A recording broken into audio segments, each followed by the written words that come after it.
Ini pada Jumat pagi 18 Maret. Menjelang MotoGP, pawang hujan di sekitar sirkuit kembali turunkan. Di tengah hujan deras, sang pawang kembali melakukan ritual dan membuat hujan mereda. Apa itu? Di tengah hujan deras yang menyusuri sirkuit internasional Mandalika. Yang benar saja. Para penonton dihebohkan dengan aksi pawang Ini aku tidak salah lihat, kan? Ritual. Luar biasa. Salut. Baru kali ini aku lihat perhelatan besar sekelas internasional dengan kearifan lokal Indonesia. Kalian mengerti kan maksudku? Iya, itu loh, pawang hujan. Sebentar. Itu kok masih saja tentang hujan. Aku juga gagak. Jangan ngomongin dong.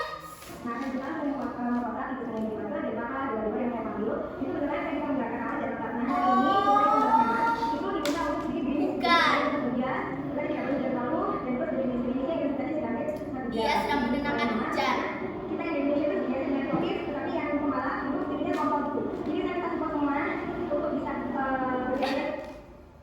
Apa kalian pernah melihat bagaimana pawang hujan beraksi? Atau mendengar bagaimana mereka melakukan banyak cara untuk menghalau awan hitam?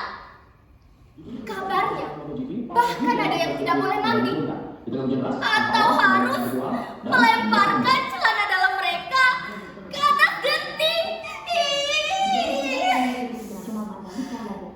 Ada lagi,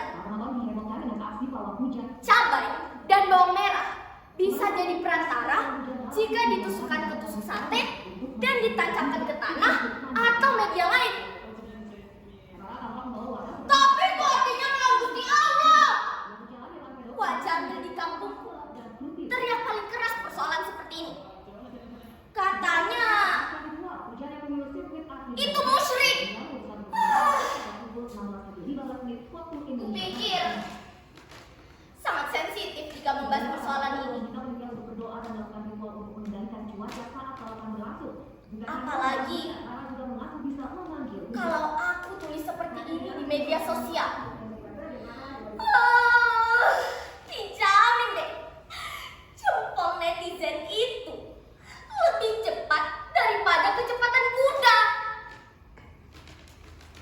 Kurasa pergeseran antara dunia politik juga bisa dipengaruhi oleh jempol netizen ini. Aku yakin soal pawang hujan ini juga pasti viral gara-gara netizen.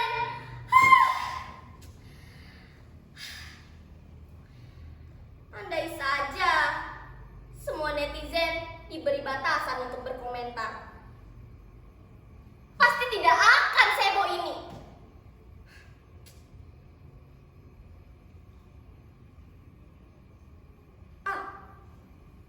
Aku ingat sesuatu.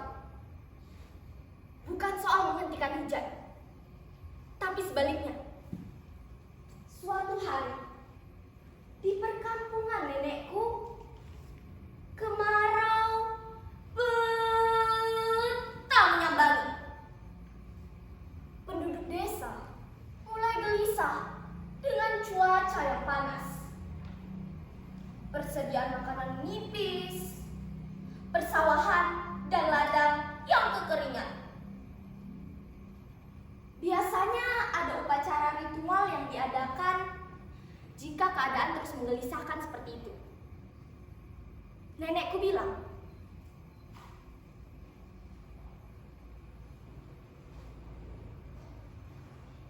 sejak dulu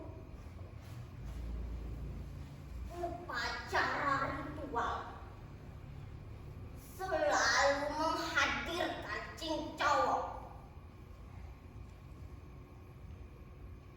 Harus ada boneka itu yang jadi perantara memanggil hujan. Itu dimulai dari Rantasi. Ia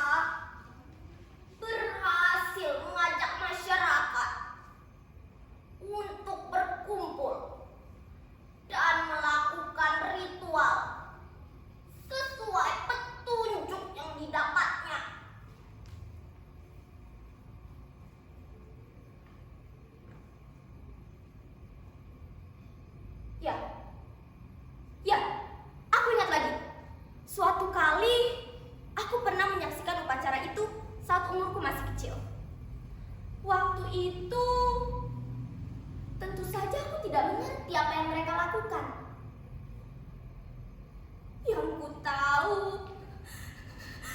Bagi anak-anak seumuranku, boneka cincong itu tampak sangat menyeramkan.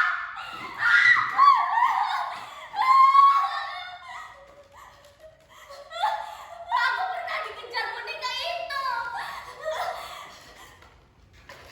Iya, asal kau tahu, boneka itu akan mengejarmu jika kau tidak percaya pada saat menyaksikan upacara itu.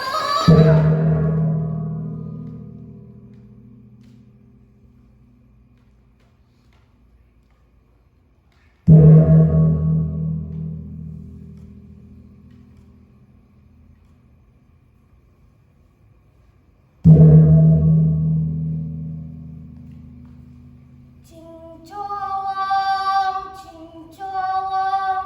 pilguna bilembayu,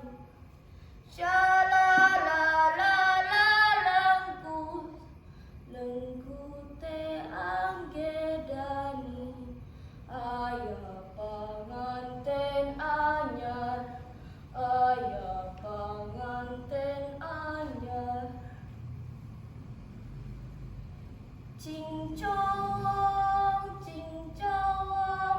pilguna bilembayu,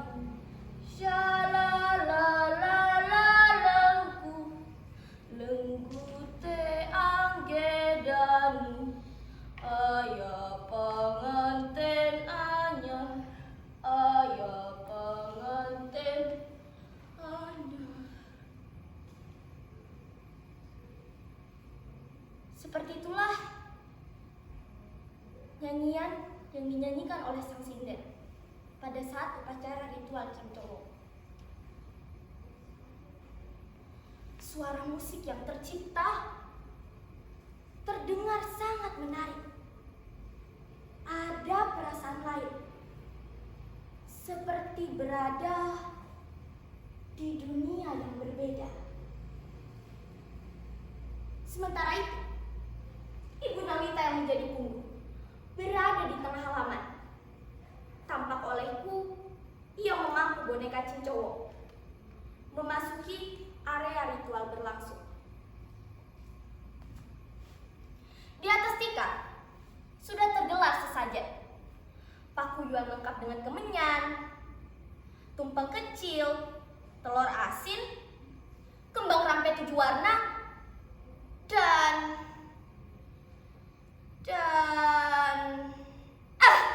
masih banyak lagi yang tidak bisa kuingat semuanya. Tunggu sebentar.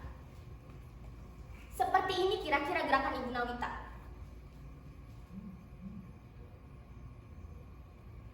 Berjalan di antara anak taraje. Celah tangga dari anak tangga bambu ini ukurannya memang cukup untuk 1 langkah kaki. Ibu Nawita berjalan diiringi oleh 2 orang lain di belakangnya.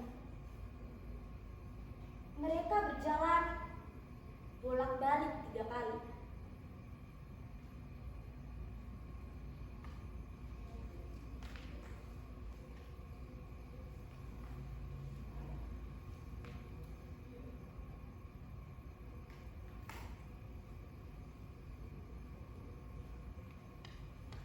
Boneka Cincowang juga harus disisir rambutnya biar rapi.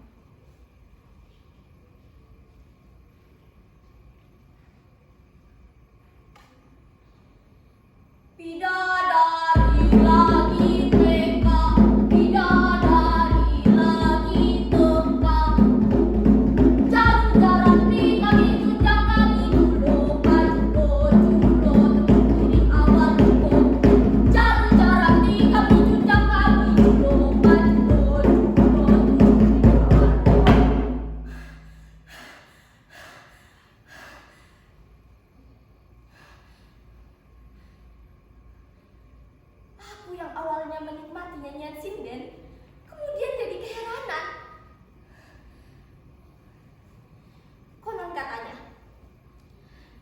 itu roh leluhur memasuki boneka cincau.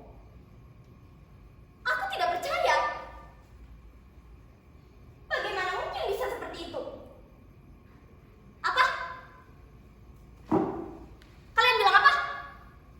Tidak. Kalian jangan bilang aku tidak menghargai adat. Waktu itu umurku masih kecil. Tidak mengerti hal-hal semacam ini. Tidak masuk akal bagiku. Sekarang? Gimana sekarang? Kalian kepo ya? Waktu itu, aku berbisik ke arah kakakku.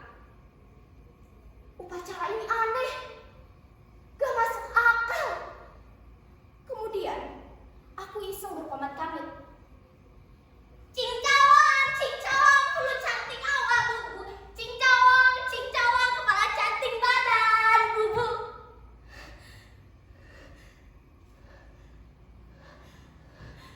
Kemudian, boneka itu menyeringai ke arahku. Lihat. Mata dari boneka ini seperti menyala.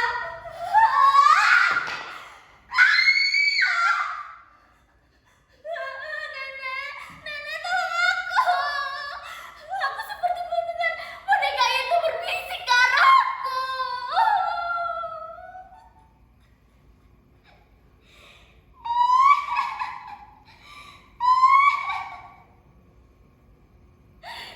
Kamu anak kecil, berani-beraninya mengejek aku.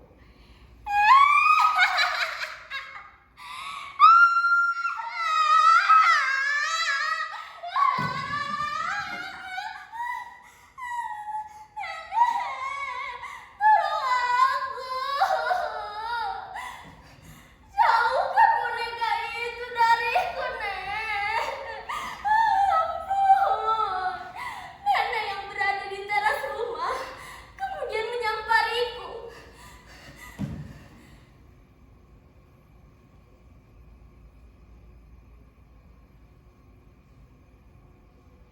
Kamu bicara apa tadi? Kamu tidak boleh begitu. Percaya. Kamu harus percaya. Tidak boleh ngolok-ngolok cincowong.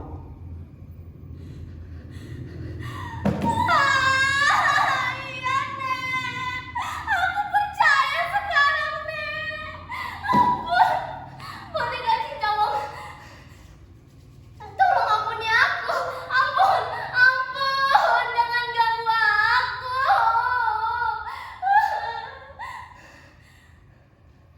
Ritual diakhiri dengan cipratan-cipratan bunga kamboja dicampur dengan air. Hujan! Untung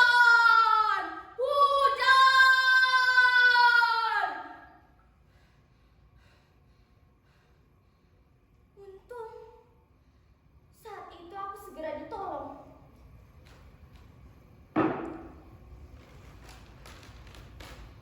Aku tidak bisa bayangkan bagaimana jika boneka itu terus mengejarku. Sejak saat itu, aku berhenti mengolok-olok tradisi. Benar, kita harus percaya penuh pada Tuhan. Tapi bagaimanapun, kita harus percaya bahwa Tuhan menciptakan makhluk lain.